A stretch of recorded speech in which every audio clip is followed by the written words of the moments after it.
Hello dear students, आज हम शुरुआत करते हैं। कुछ बच्चों ने जो कुछ डाउट्स अपन पूछे थे, उन डाउट्स की अपन ये बात करते हैं। हॉट क्यूज़ में कुछ बच्चों का डाउट्स थे। ये 5 हॉट क्यूज़ हैं और पांचों ही हॉट क्यूज़ एक ही तरह के हैं। इनके आंसर भी जो है एक ही तरह के हैं, बस एक्टिविटी बेस्ड है। जैसे फर्स्ट क्वेश्चन की अपन बात करें, prove that change of state is the chemical change. अब ये चेंज द स्टेट वाली जो एक्टिविटी है, वो एक्टिविटी यहाँ पर आपको परफॉर्म करनी पड़ेगी और उसके बाद में उसका कंक्लूज़न लिखना पड़ेगा लास्ट में।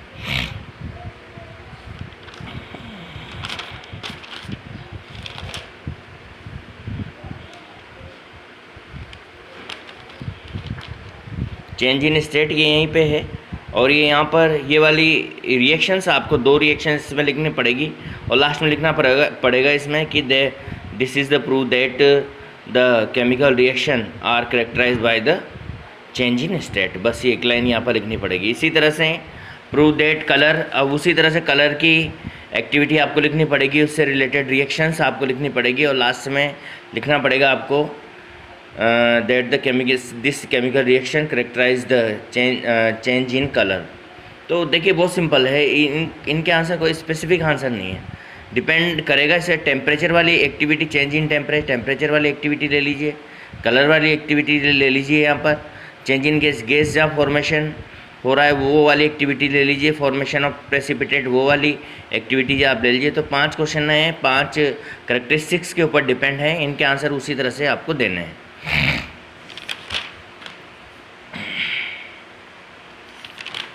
इसके अलावा कुछ और डाउट थे बच्चों के, उनकी बात करते हैं। बच्चों ये केमिकल रिएक्शंस जो दी थी मैंने आपको, इनको एक बार आप बिना देखे ज़रूर करें ताकि इससे जो है आपकी प्रैक्टिस हो। इनको बैलेंस करें, इसके केमिकल फार्मूलाज लिखें, ये बहुत काम के हैं और इससे आपके बेसिक कंसेप्ट तो क्लियर होंगे ही होंगे।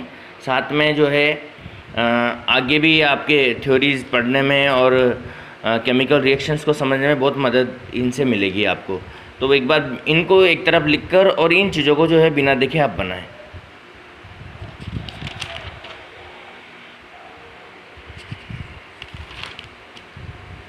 ये हॉट क्यूज़ हैं, इनमें भी बहुत सारे बच्चों को प्रॉब्लम आई है। फर्स्ट इसमें all the addition reaction are exothermic reaction and all exothermic reactions are not addition reaction. देखिए अब एडिशन रिएक्शन आप जितने भी देखें सब में आपको पता है कि एनर्जी रिलीज हो रही है, तो इस वजह से हम कह सकते हैं कि all addition reactions are exothermic reaction. लेकिन अब आप एक्सोथर्मिक रिएक्शन पे जाइए जो स्टार्टिंग में हमने पढ़ी है। आप देखें एक्सोथर्मिक रिएक्शंस ऐसी रिएक्शंस होती है जिनमें एनर्जी निकलती है, बट ये कोई ज़रूरी नहीं है कि वो एडिशन ही हो, यानी कि उनमें एडिशन ही हो रहा हो। तो all addition reactions are exothermic reaction such as, ऐसे करके आपको इसका आंसर 2 एग्जाम्पल लिखने हैं एडिशन रिएक्शन के। और उसके बाद में all exothermic reactions are not addition reaction. तो इसमें एक्सोथर्मिक के एग्जाम्पल लिखने, पर एक्सोथर्मिक में ऐसी रिएक्शन के एग्जाम्पल लिखने जो जिनमें एडिशन नहीं हो रहा हो। तो इस तरह से इसका आंसर देना है। दूसरा, why we do not use pot of plastic and iron to make solution of shake lime. बहुत अच्छा क्वेश्चन है।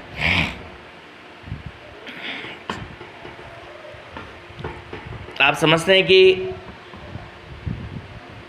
जब दिवाली आती है तो उसमें चूना लाया जाता है, क्विक लाइम लाया जाता है, चूना लाया जाता है और उसको मटकी में गला के मटकी के अंदर ही घोला जाता है।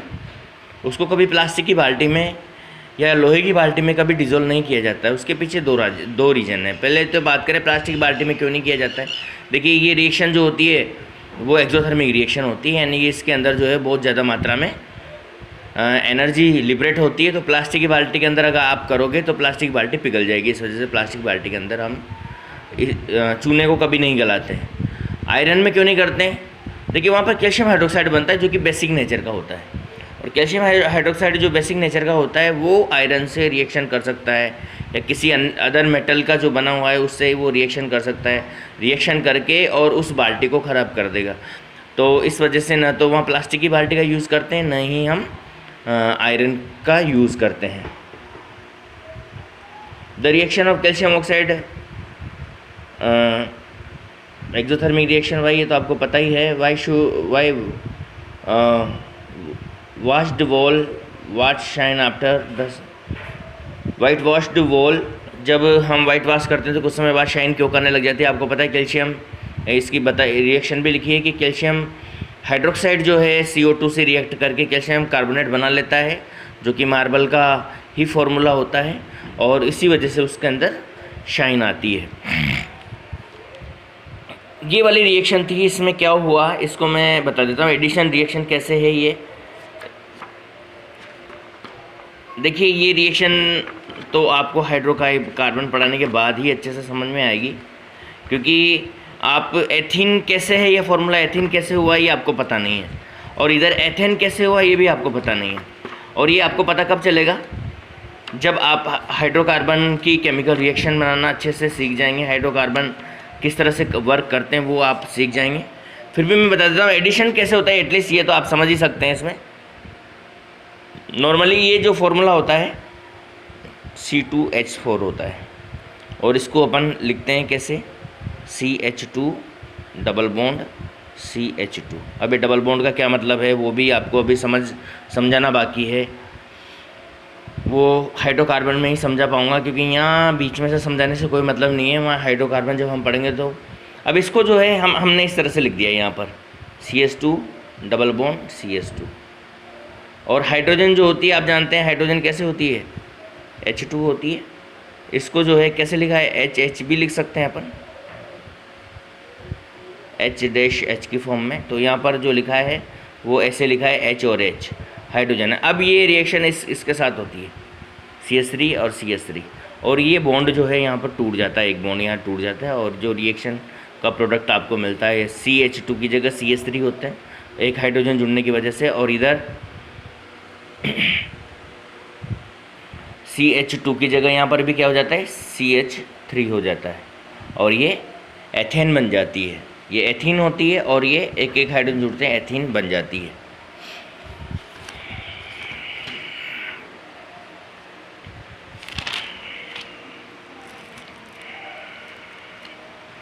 कुछ हॉट क्यूज ये यहाँ पर हैं।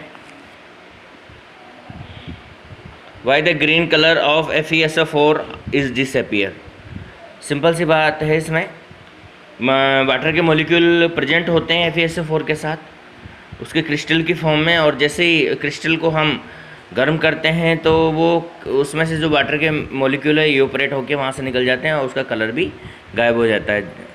Why the order of spoiled egg, सड़े हुए अंडे, स्पॉइल्ड मतलब सड़े हुए अंडे come out on the heating of FeSO4। इसको गर्म करते हैं तो सड़े हुए अंडे जैसी स्मेल आती है, वो ये वाली रिएक्शन है। FeSO4 को गर्म किया तो यहाँ अपने specific character smell of specific character लिखा था। ये सड़े हुए अंडे जैसे स्पेसिफिक करेक्टर वाली मतलब सड़े हुए अंडे जैसी गैस निकलती है, वो SO2 और SO3 के अंदर ऐसी ही स्मेल आती है। Why the brown fume of come out, ये आपको पता ही NO2 निकलता है जब हम PbNO3 को हीट करते हैं, तो यहाँ पर क्या निकलता है, NO2 निकलता है। इस वजह से ये ब्राउन कलर की फ्यूम यहाँ पर आती है। इसके बाद में कैल्शियम कार्बोनेट जो होता है को जैसे हम गर्म करते हैं तो गर्म करते CaO क्विकलाइम बनता है, चूना बनाने की रिएक्शन है ये। चूना जो बनाया जाता है वो इसी प्रोसेस से बनाया जाता है। कैल्शियम कार्बोनेट होता है, खड़िया पत्थर लिए पुराने ज़माने में इसके बहुत सारे भट्टे हुआ करते थे, चूने के भट्टे हुआ करते थे। आपको तो आपने तो देखे नहीं होंगे, लेकिन आपको पेरेंट्स को पता होगा कि चूने के भट्टे हुआ करते थे। चूने के भट्टे में खड़िया डाला जाता था, खड़िया। और ये जो खड़िया है इसको गर्म करते हैं और इससे CaO और CO2 बाहर निकल जाती थी, कैल्शियम ऑक्साइड बन जाती, जो क्विकलाइम की फॉर्म में काम आता था। और इसी से पहले पुराने ज़माने पुताई के साथ साथ मकानों को बनाने का जो काम होता था, चुनाई जो होती थी वो भी इसी से होती है। Find out which gas is release on heating CO2 निकलती है, सिंपल सी बात है। ये वाली रिएक्शन है, इसी का ये क्वेश्चन है। अब हम बात करते हैं इलेक्ट्रिक डिकम्पोजिशन की। इलेक्ट्रिक डिकम्पोजिशन जो कंपाउंड होता है वो ब्रेक डाउन होता है in presence of electricity is known as electric decomposition.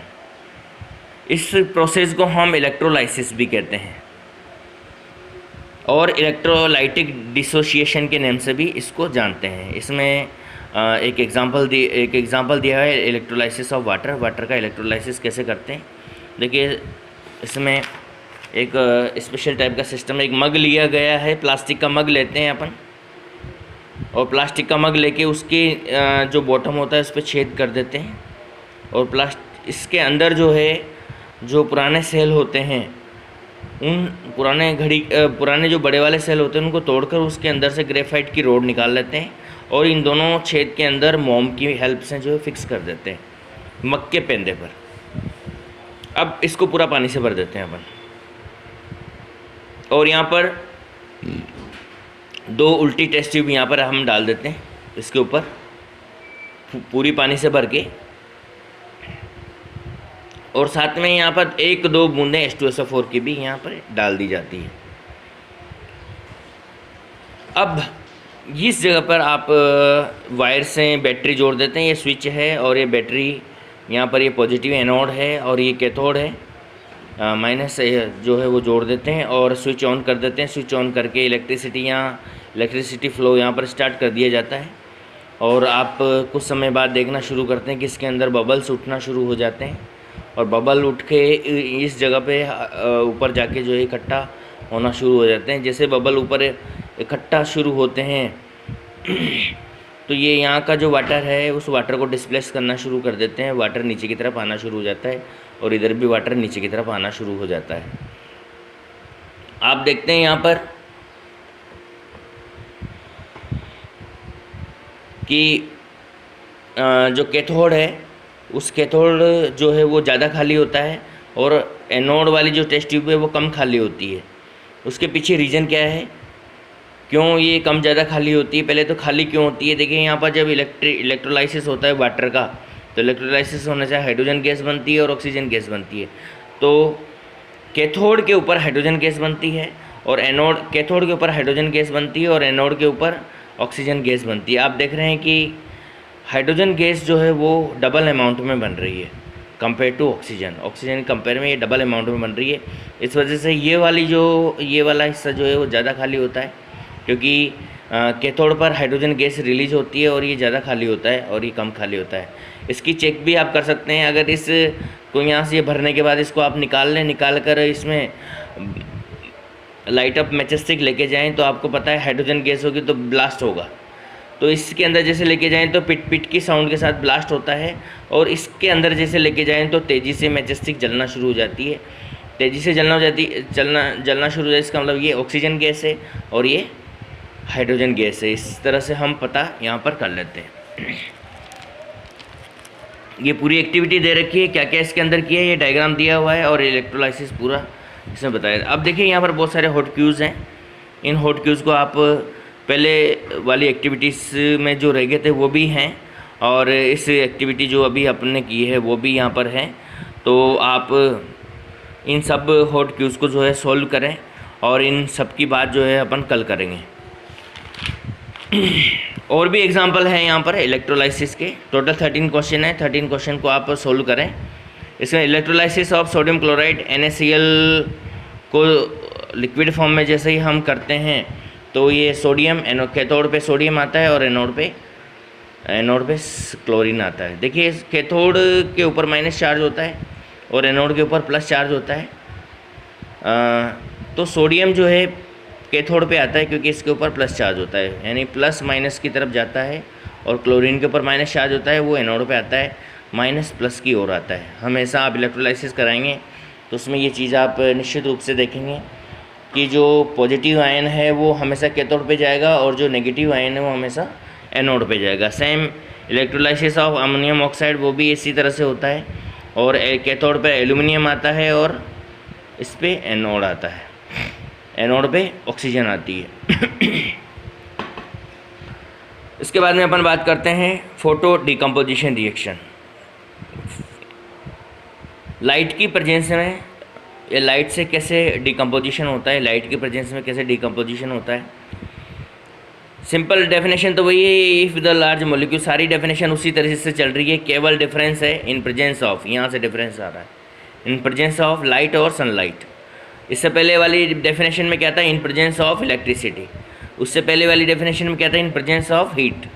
तो सारी डेफिनेशन तो सेम ही है, वही है, डिकम्पोजिशन रिएक्शन वाली ही डेफिनेशन है कि लार्ज मॉलिक्यूल स्मॉल मॉलिक्यूल में ब्रेक डाउन हो जाता है in presence of heat, in presence of electricity या इन प्रेजेंस ऑफ लाइट। तो डेफिनेशन लर्न करने में आपको दिक्कत नहीं होगी, बहुत सिंपल डेफिनेशन, सिंपल लैंग्वेज में डेफिनेशन मैंने लिखा रखी है यहाँ पर। अब बात करते हैं पर decomposition of silver chloride. Silver chloride का डिकम्पोजिशन कैसे होता है।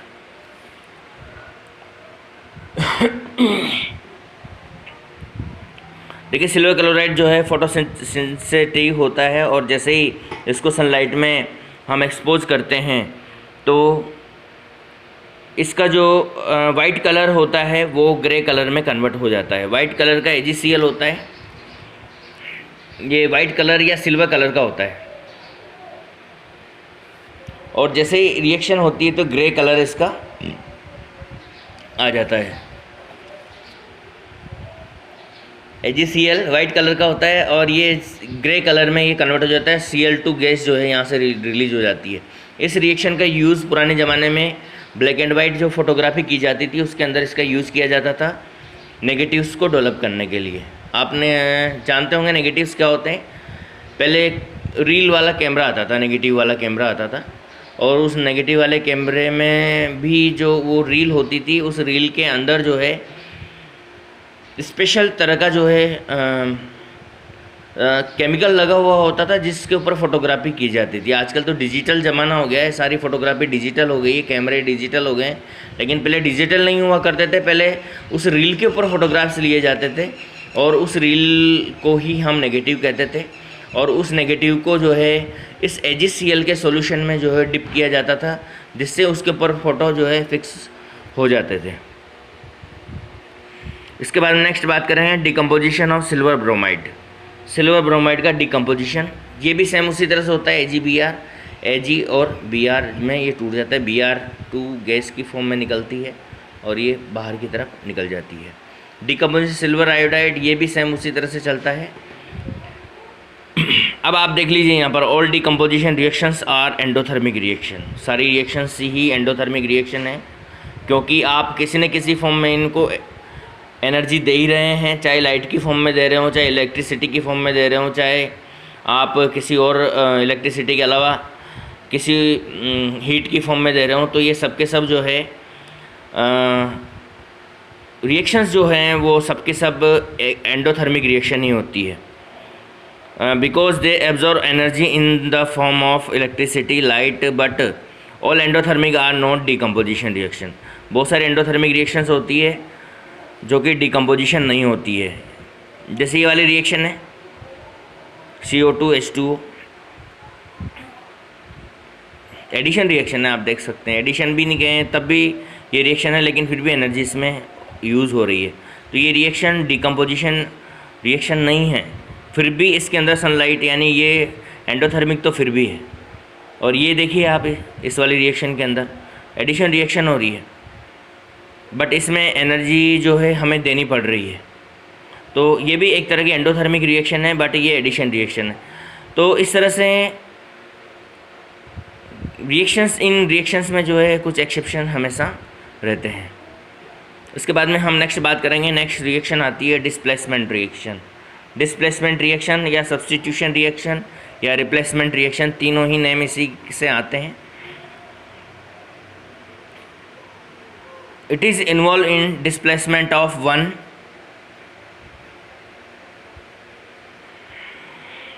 of constitute of a compound by the another substance. It may be regarded as displacement reaction। मतलब सिंपल लैंग्वेज में अगर हम कहना चाहें कि एक कंपाउंड के अंदर जो उसका कॉन्स्टिट्यूट होता है या उसका जो कोई पार्ट होता है वो किसी दूसरे सब्सटेंस के द्वारा डिस्प्लेस कर दिया जाए और उसकी जगह पे वो आ जाए, तो फिर इस तरह को हम इस तरह की रिएक्शन को हम डिस्प्लेसमेंट रिएक्शन कहते हैं। इसको भी अंडरस्टैंड करने के लिए हम जो है एक एक्टिविटी परफॉर्म करते हैं यहाँ पर।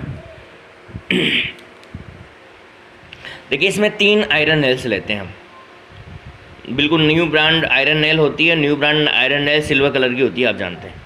तो 3 आयरन नेल आप लेंगे और 2 टेस्ट ट्यूब लेंगे और 2 टेस्ट ट्यूब के अंदर जो है कॉपर सल्फेट का सॉल्यूशन आप भर देंगे। अब इन 3 नेल में से 2 नेल हम जो है इस एक टेस्ट ट्यूब के अंदर जो है कॉपर सल्फेट के सॉल्यूशन के अंदर डिप कर देंगे, एक को यहीं छोड़ देंगे और इसी तरह से एक टेस्ट ट्यूब को भी हम ऐसे ही छोड़ देंगे। कुछ समय तक इसको रखेंगे, 2-3 घंटे तक, और उसके बाद में जब हम इसको चेक करेंगे तो आप देखेंगे कि ये जो सिल्वर कलर की जो सिल्वर कलर की जो आयरन नेल्स थी वो जो है ब्राउन कलर के आयरन नेल्स में कन्वर्ट हो गई है। यानी कि ये ब्राउनिश कलर की हो गई है। और ये जो सॉल्यूशन है, आप इन दोनों नेल्स को निकाल लेंगे यहाँ से, और ये जो एक नेल बची थी उससे इसका कंपैरिजन करेंगे। आप देखेंगे कि ये ब्राउनिश कलर की हो गई है। और ये जो सॉल्यूशन है, सॉल्यूशन का आप इससे कंपैरिजन करेंगे। आप यहाँ पर भी देखेंगे कि ये जो है फेडेड हो गया है, मतलब गंदा सा हो गया है। ये तो बिल्कुल क्लियर ब्लू कलर का सॉल्यूशन है, कॉपर सल्फेट का सॉल्यूशन जो बनता है, और ये फेडेड सॉल्यूशन बन गया। अब क्या रीज़न होगा इसका? यहाँ जो आयरन थी, आयरन नेल, ये जो रिएक्शन होगी ये डिस्प्लेसमेंट रिएक्शन यहाँ होगी, कॉपर सल्फेट और आए तो यहाँ फेरस सल्फेट बनेगा और कॉपर ये निकल जाएगा। अब कॉपर जो निकलेगा वो किसके ऊपर जाएगा? आयरन नेल के ऊपर, और इसकी वजह से ये ब्राउनिश कलर की हो जाएगी आयरन नेल। और यहाँ से जो आयरन है वो निकल के इसके अंदर जाएगा, तो फेरस सल्फेट का कॉपर सल्फेट के साथ फेरस सल्फेट मिल जाएगा, जिससे ये फेडेड हो जाएगा। यानी कि इस सॉल्यूशन के अंदर अब कॉपर सल्फेट के साथ साथ फेरस सल्फेट भी, इसलिए गंदा गंदा सा ही हो गया। यहाँ तो प्योर जो है कॉपर सल्फेट है और इसके ऊपर जो है कॉपर आके अरेंज हो गया है, डिस्प्लेस हो गया है, तो इस वजह से इसका जो है ब्राउनिश कलर यहाँ पर हो जाता है। और बहुत सारे एग्जांपल है डिस्प्लेसमेंट रिएक्शन के। ये जिंक जो है ये पढ़ ही चुके हैं, हाइड्रोजन को डिस्प्लेस कर देता है, जिंक सल्फेट बन जाता है, हाइड्रोजन यहाँ रिलीज हो जाती है। फेरस है कॉपर सल्फेट के साथ रिएक्शन करता है, और ये तो रिएक्शन अपन ने पढ़ी है भी। Zinc sulphate, zinc copper sulphate को जिंक सल्फेट बन जाता है, कॉपर बन जाता है। और लेड की कॉपर सल्फेट से रिएक्शन करवाती है तो लेड सल्फेट बन जाता है, कॉपर डिस्प्लेस हो जाता है। कैल्शियम FeSO4 के साथ रिएक्शन करता है तो कैल्शियम सल्फेट बनता है और आयरन डिस्प्लेस हो जाता है। इस तरह से बहुत सारी रिएक्शन हम बना सकते हैं इसकी। 3 हॉट क्यूज हैं, तीनों को सोल्व करना है। कल बात करेंगे तीनों क्वेश्चंस की।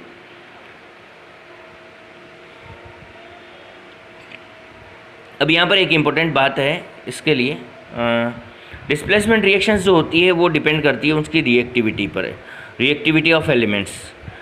यहाँ पर FeSO4 के साथ अगर हम कॉपर की रिएक्शन करवाते हैं तो रिएक्शन नहीं होती है। क्यों? क्योंकि आयरन जो है कॉपर से ज़्यादा रिएक्टिव होता है, इस वजह से कॉपर जो है आयरन को डिस्प्लेस नहीं करता है। ऊपर आप देखें इसके अंदर आयरन की जब कॉपर सल्फेट से रिएक्शन करवाई जा रही थी तो आयरन कॉपर को डिस्प्लेस कर देता है और आयरन जो है कॉपर की जगह पे आके बैठ जाता है, कॉपर को वहाँ से फ्री कर देता है। लेकिन जब इसकी रिवर्सिबल रिएक्शन अपन कराएं FeSO4 की कॉपर से तो रिएक्शन नहीं होती है। क्यों?